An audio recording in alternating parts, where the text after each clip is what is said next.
Welcome to this Delft Stack tutorial video. In today's video, we'll learn how to fix the prohibitory sign on a MacBook, which looks like a circle with a line through it.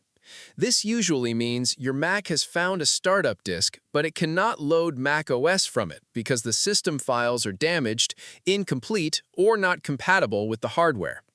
First, power off your Mac completely by holding the power button until the screen turns off. Wait a few seconds, then turn it back on. If the prohibitory sign appears again, we'll move into recovery mode to repair the startup disk.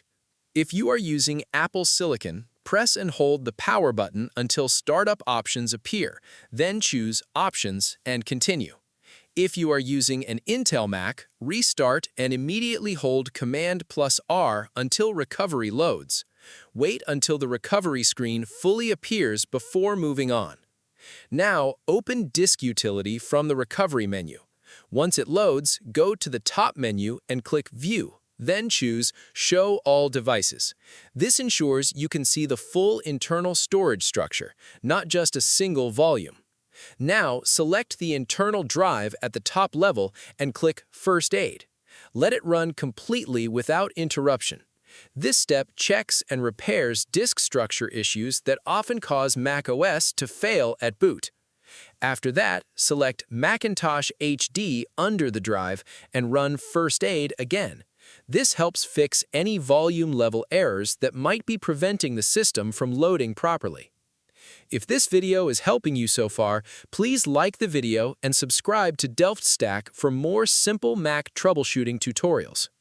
Now, close Disk Utility and return to the recovery screen. Open Startup Disk if you see it and check whether Macintosh HD is available.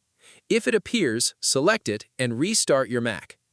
If the issue still continues, go back into Recovery and choose Reinstall macOS.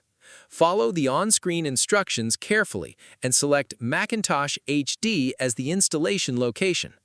This will rebuild missing or corrupted system files without erasing personal data in most cases.